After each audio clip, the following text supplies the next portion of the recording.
Just so we're clear, becoming a more emotionally mature doesn't make you a better person. Just like being less emotionally mature doesn't make you a worse person. This isn't a moral issue or an evaluation of your worth as a human being. The only reason why we want to become more emotionally mature is because we want to become more in charge of our minds and emotions so that we can feel better, so that we can like life more. That's it. So today I'm going to talk to you about how to become more emotionally mature and some signs that you might be, and then some areas that you might want to work on. Not because it's going to make you a better person, again, but just because it's going to make you feel better and like your life more. So stay tuned. I think you're going to like these ones. Some of them go a little bit deeper. Some might even feel a little bit confronting, but I think all of them are super important. If you're new here, welcome to our incredible little corner on the internet. Take a second, say hello in the comment section below. And as always, whenever something's coming up for you in the video, something that connected with you, something that hit home, let me know in the comment section. That's really helpful for me to know what's really connecting with you all. If you're back again, welcome back. I'm so glad to have you here again.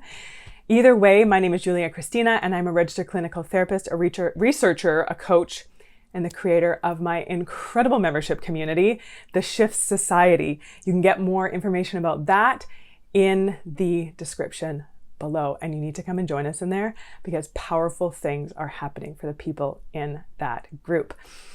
I have a master's degree in counseling psychology, and I work to help heart-centered go-getter men and women break through the crap that is holding them back so that they can like themselves and their lives more every day. And that's the point, is to be able to like ourselves and our lives more, to be able to enjoy life more. We have just this small amount of time on this planet, and we want to make it count. We want to make it be what it can be, what we want it to be. And so talking about becoming more emotionally mature is exactly for this, so that we can enjoy our time on this planet more. And again, this isn't about becoming happy all the time. This isn't about that toxic positivity that everything has to be great and wonderful at every second and every turn, but it's learning how to let ourselves be more human. Because so often we don't let ourselves be human. We get caught up in these things that we learned about who we're supposed to be and how we're supposed to be and how life is supposed to be. And that often gets us feeling really terrible. And so emotional maturity isn't about being happy all the time, but it's about learning how to be with our emotions, how to understand our emotions, how to understand from a deeper perspective what's going on within us and in the world around us. So the first sign that you are emotionally mature is that you know that most of the time, people's bad behavior is an offset of their own fear, their own shame, or their own anxiety. Or it's just a reflection of their current level of conscious awareness. It's where they are at. So it could be any one of those things. Instead of sitting back and saying that person is terrible, that person's awful, that person is nasty, instead of sitting back and evaluating a human being for what they are doing, we are able to sit back and say, hey, that person is acting out of their own pain or shame. And this isn't, again, about letting people off the hook and saying, well, everyone has a reason for their quote unquote bad behavior, which they absolutely do. Understanding doesn't excuse, because everyone who does everything terrible, even murderers and all kinds of people do horrible things. It's all coming from somewhere. It's coming from their own pain. It's coming from things that they went through, things that they learned, things that they were taught, ways that they were abused, ways that they were hurt. And this is an offset of that, or it's how they learned to think from the environment that they grew up in. There's always a reason. I don't think people were born evil, but we learn how to do things that are evil based on things that we've been through. And so again, this doesn't excuse it. This is understanding for us. Because if we are going through life thinking that every human being is a horrible human being, or at least there's good people and there's bad people, and if we just have this really polarizing view, instead of being able to take a step back and understand where that person is coming from, it helps us not get so pulled along behind it. It helps us not feel so defensive. It allows us to be able to take a step back and put in our boundaries and not feel that same level of anger and bitterness and resentment, because we are able to see that person's humanity. Of course, we still have boundaries. Of course, we still say that's not okay and I don't like that and I don't want to be treated like that. But we don't say that person is a nasty, horrible person. We understand they are existing from their own pain, shame, or through just what they learned, how they learned to be. And so that's what's within their conscious level awareness. I know that this is a bit of a deeper concept and a bit of a deeper teaching, and it really took me a long time to get this. But as soon as I started understanding it, I felt so much less reactive, and I felt so much more in charge of my own mind and in my own emotions, because I wasn't letting myself get all worked up about whatever it was that someone else had going on. I didn't allow myself to get pulled into it and get all upset about it. I was able to manage my own emotions, set the boundary that I needed to set, and move along. The next sign that you are emotionally mature is you know that other people can't read your mind. I've talked about this before, but I still see it coming up so often, that we think that other people know what we need, and then we kind of blame them when they don't meet those needs. We think that other people know what we're feeling, and if they are choosing not to pay attention to those feelings or to acknowledge those feelings or to, help us through whatever that is in a way that we want to be helped through it without us saying anything, then we think that they are selfish or thoughtless, or, they don't care about us. Instead of knowing that other people don't know for sure. Other people don't know exactly. And a lot of the time, other people, most of us, are just trying to keep our own heads above water.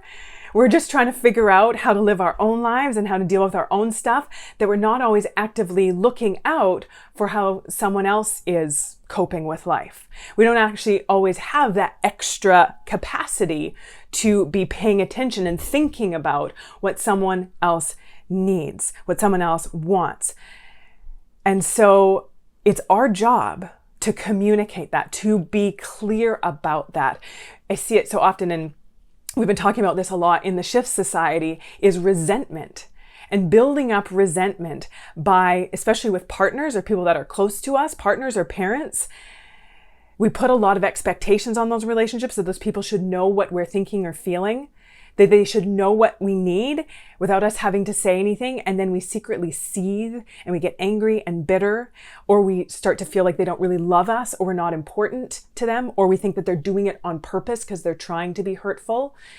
And maybe sometimes they are. I'm not saying that this can never be the case, because human beings, we do get spiteful sometimes. All of us do it, and all of us have, behaved in not the most mature way. When we're dealing with our own stuff, we've offset it onto other people in not very nice ways. But I'm talking about those times when we are not really communicating, and then we're getting really bitter and angry and resentful without actually communicating what we want, what we think, what we feel, what we need. And then the other part to this, a part B to this, knowing that other people can't read our minds and they don't always know what we need, but also not thinking that it's their job to meet our needs. That's a tough one. That it's not someone else's job. Of course, it's lovely. And of course, being there for each other in a close relationship, being there for each other, looking out for each other, being respectful of each other, taking care of each other, listening to each other, absolutely. Respecting each other, absolutely. These are important things. But also knowing that it's not someone else's job to meet our needs. It's not someone else's job to make us happy. It's not someone else's job to clear the path for our lives so that we can go, walking clearly through our lives. Just like if someone was to come to us and say, you have to meet all these needs of mine. It's your job to make me happy. It's your job to know what I need and to meet that need and to know what I'm feeling and to be there for those feelings. Like if someone was to come to you and say that, that would feel icky. You'd be like, no. It isn't, or else you'd feel guilty, right? You'd feel resentful. You'd feel like, screw you. It's not my job. Or you'd feel guilty, like, oh my gosh, I'm doing something wrong if I'm not trying to make that person happy, or if I'm not meeting their needs. And either feeling feels awful. So learning how to take responsibility for our own needs, asking for support when we want it, but not expecting that it's other people's job to always drop everything and give us that support. This is a bit of a tough one. It can be a hard pill to swallow because it requires that we take personal responsibility for our own selves and our own lives and our own thoughts and our own feelings and our own outcomes. The next one. Sign you're emotionally mature is quite simple, that you can apologize and you can mean it without getting into a shame spiral about it afterwards. So this is just, again, about taking responsibility, being able to just apologize and being able to say, I made a mistake, I screwed up, that wasn't cool, I'm really sorry, without then taking a step back afterwards and going into a shame spiral. Or even sometimes if you've had that with someone where they've apologized, they said, I'm so sorry, I'm so sorry that I did that. You must think I'm such a horrible person. I can't believe I made that mistake. I'm so terrible. I'm so thoughtless. Why would I do something like that, right? And they go into their own little shame spiral. And then you find that you're trying to comfort them after they were the one that apologized, but then you end up trying to comfort them because they've gone into their own shame spiral about it. Emotional maturity means that we can just apologize and make it clean. I'm sorry, I made a mistake. That wasn't cool. Can you forgive me? How can I make this right? How can we move forward? And then we let that be that. Clean apologies. It is amazing how rarely this happens. How hard this can be, especially if someone is living in a lot of shame. They will think that if they do something wrong or if they make a mistake, it's not like, oh, I screwed up. It's saying, I am a screw up. I am a mistake. I am a failure. Right? So over-identifying with our actions and making them mean something about our value and worth as a human being, then it turns into shame, and then it gets all kind of messy and icky. But emotional maturity means that you can step out and say, I'm sorry, and keep it clean and make it right and move forward. The next sign that you are emotionally mature is that you become more confident in yourself by realizing and fully understanding that no one has it all figured out. One of my favorite quotes, this sounds super narcissistic. It's one of my quotes. It just came out of my mouth one day when I was in a session with a client, but I love it because I think that it was, I guess, maybe even what I needed to hear at that moment too. And it says that the only thing that makes confident people special is that they know that they don't have to be special before they can be confident. So many of us have prerequisites for our worthiness, prerequisites, things we need to do or be or become or accomplish or fix or change before we can actually believe in ourselves, accept ourselves, and feel good about ourselves. If we can't do that now, we can't do that at all. Because no amount of things on the outside is going to complete ourselves on the inside, that is an inside job. And we don't have to be something special or spectacular or miraculous to feel good about ourselves. That is a decision. And knowing that no one is perfect, no one has it all figured out. Confident people are confident because they've decided to accept themselves as imperfect instead of insisting that they need to become perfect before they can feel confident. So this whole common humanity piece, knowing that no one has it all figured out, no one rides for free, no one is perfect, no one is the best, no one knows it all, but allowing ourselves to feel good about ourselves for who we are, what we are, and why we are right in this moment. Sometimes easier said than done, but sometimes easier done than avoided. The next one is on this same line around confidence. You let yourself be imperfect. Alfred Adler, one of the forefathers of modern psychology, who was a colleague of Freud's, and Freud can't say that, was talking all about how all of our issues come from repressed, incestuous sexual desires from one of our parents, which is, kind of weird in and of itself, but apparently he made a name for himself with this, although there were some things about Freud's theory that were really valuable. This part, not one of them that I totally agree with. However, Adler came in and said, I don't think it's all about repressed sexual needs. I think so much of our suffering and our struggling and what keeps us in, they called it that time, neurosis, which is in struggling with our mental health, is that we lack the courage to be imperfect. That we think we need to be perfect to feel good enough. So we put on all these masks. We shame ourselves for what we're not. We try to be something else. We're in a constant state of self-rejection, and even this idea of self-improvement, which I think it's great to learn and to grow and expand, not because it's going to make you a better human being, but just because we feel better as we're learning and growing and realizing more of who we are and letting ourselves be more of who we are and healing our wounds and moving through that stuff. This isn't about becoming a better, more valuable human being. This is about feeling better. This is about feeling more authentic and alive. And so even this idea of self-improvement has the connotation that there's something fundamentally wrong with you, which there isn't. Maybe you have some bad habits. Maybe you have some pain that you're not coping with in the most healthy, productive way. Maybe you have some things that you learned that are not healthy or helpful, that are holding you back. But again, you don't need to improve as a human being, but there might be some areas in your life that you want to work on so that you can feel better and like life more. So letting yourself be imperfect, thinking about, even for those of you who are like, oh, no, I'm not a perfectionist, think about how you reject yourself. Think about when's the last time you criticized yourself, condemned yourself, judged yourself, made yourself feel in fear for something you did or didn't do, or said or didn't say, or thought or didn't think, or felt or didn't feel. All of these judgments is because we have this idea that we need to become something or someone else in order to be worthy of our existence. So letting yourself be imperfect, letting yourself be a little messy, letting yourself step off the ledge and try things and experiment with things and go for things, but then also be able and willing to catch yourself if you fall, to be able to build that net for yourself if you fall so you don't smack yourself down on the ground, so that you catch yourself and catching yourself with self-compassion instead of self-rejection and self-hatred and self-criticism. Do you have the courage to be imperfect? The next one is, again, you let yourself make mistakes. And this is going along with this perfectionism one.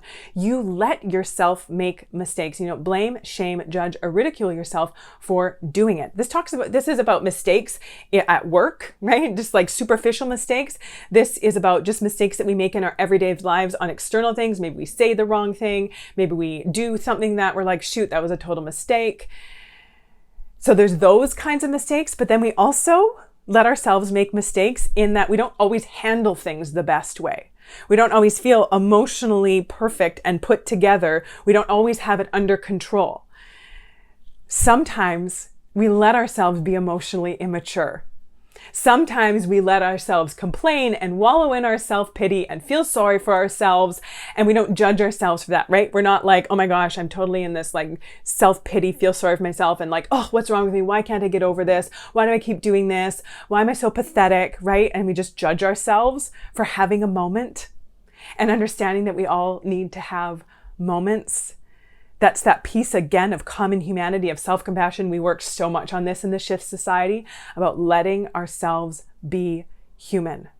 Like I said, if you haven't gotten on the wait list, or if you're not on there right now, the only way to get in is through the wait list. You need to come and join us in there. There are big things happening for the people who are diving deeper and doing this work. Letting yourself be a human being without shaming, berating, criticizing, or judging yourself for it. Yeah, we reflect on it. And we think about, okay, what happened there? What do I want to do better next time? How do I want to be more mindful and intentional about this next time? But sitting here and judging myself and blaming myself and ridiculing myself for being a human being, it's not going to be helpful. The next one is you let life be hard. I think so many of us, we think that something has gone terribly wrong with us if life is hard. We think that we're failing at life if life is hard. We think that we need to stop life from ever being hard in order to feel like we're doing life well, and understanding no one rides for free. Life is not easy. It is unpredictable. It is uncertain, and it is out of our control. So often we resist discomfort. We think we shouldn't ever have to feel uncomfortable. And then if we do, we get really worked up about it, really upset about it. We think, why is life this hard? Life shouldn't be this hard. Life is hard for everyone. I love this little saying or this word that Glennon Doyle, she's an author and an activist and does some really great work. And she says that we have to accept life as brutal. I said that, brutal. It's kind of an awkward word, but that it is like half brutal and half beautiful. And the more we resist the fact that it is half brutal, the more that ratio goes from a 50-50 to like a 75-25 or like a 90-10. And so it's about leaning in and accepting that life is hard, life is messy, and life is good. It's all of it. So letting life be hard, acknowledging that there are hard parts, and then letting ourselves be present in the good parts. So often we are scared, right? We're scared of this foreboding joy. We're scared if we let ourselves feel happy and present, that it's just a matter of time before the other shoe drops. So we don't even actually let ourselves feel good when things are good. But of course the other shoe is going to drop. Of course the waves are going to come. That is the beauty of impermanence. That's life. It's the beauty and the brutal part of impermanence, that the good isn't permanent. But the beautiful part is the bad isn't permanent. So letting life be hard without resisting the hard, and then also not getting stuck in the hard. The next one is you let other people have opinions about you without it necessarily meaning that there's something wrong with you. And what I mean by this is so often we try to, this is going to sound weird when I say it, but you're going to get it in a second, that we try to control other people's thoughts. And you're like, Julia, I'm not psycho. I don't try to control other people's thought. I'm not some like weird mastermind. And I'm going to say that yes, you do. Every time you try to pretend to be something or someone other than what you are, in order to create an opinion of someone else's opinion about you, you are trying to control their thoughts. You are more concerned about what they think of you than what you think of you. And so instead of managing your own self and your own mind and your own choices and take responsibility for your own self, so that you can feel good about who you are, you're trying to make other people think something about who you are so that you can feel good about who you are. So we're outsourcing our sense of self to other people. So letting other people have their opinions without it necessarily mean that there's anything wrong with you. Letting other people have their thoughts about you without it meaning that there's anything wrong with you. The next one is, I would say this is probably one of the most important ones, and this is the root of all of it, is learning how to let yourself respond instead of react. This is a whole skill in and of itself, because so often we are just going through life like this game of whack-a-mole where the mole pops up and we're just trying to whack it down as quick as possible without even thinking. We're just reacting instead of actually taking a step back and getting curious about what's going on. When I'm having a big surge of emotion, when I am feeling some kind of way, what is actually going on? And I'm going to do a whole video on this and walk you through a process that is really powerful for allowing us to not just be reactive, right? Reactive in our emotions. We get angry just without even thinking about it. We yell without even thinking about it. We take things personally without even thinking about it. Whatever that is, learning how to respond when we are having big surges of emotions, when we're feeling emotionally triggered, learning how to be emotionally mature about it instead of just going through and reacting. And then just feeling like we're just going through life, like getting, smacked all around, and we just don't know how to make it stop. And you're like, does everything stop? I just need a second. And that's what we're going to talk about. And that's going to teach you how to be more responsive versus reactive. And then our last one, and you know how much I love boundaries. This is such an important one. And when I say this, it's going to change something in your brain. And it's going to make so many things make so much more sense for those of us who struggle with saying no, who feel bad and guilty and like we're doing something wrong. If we say no, I want you to give yourself permission to say no with as much ease as it took the person to ask. And I'm going to leave it at that. If that's something that you do struggle with, get my 25 healthy ways to say no, so that you have some actual scripts that you can use that are going to feel a little bit gentler, that are going to feel easier to start with as you learn how to set boundaries, how to speak up, how to be more authentic. And saying no is a form of authenticity, because saying yes when we want to say no is lying, and it's inauthentic, and it often creates a lot of problems because it creates bitterness, anger, resentment, withdrawal, unnecessary suffering. So make sure that you do grab that and Shift Society. Get more information, get on the wait list. You need to be in there with us. It's an incredible community and powerful teachings and a 5-step process to manage your mind and emotions. It's going to blow your mind. Like the video, share it out. If there's something in here that connected, let me know in the comment section below. Subscribe to the channel. I think the button's about right down there. I forgot to ask you to do that, but make sure you do subscribe to the channel so you get notifications. Love having you here. If there's someone that needs to hear this stuff, pass it along to them. Let me know in the comments. That means a lot to me. I really appreciate that. It allows me to be able to keep doing this work and to keep giving these talks when this is able to get out to more people and when you're supporting my work. It really helps with that. So thank you, all of you who are so supportive of my work. I appreciate you more than you know. Until next time, take good care.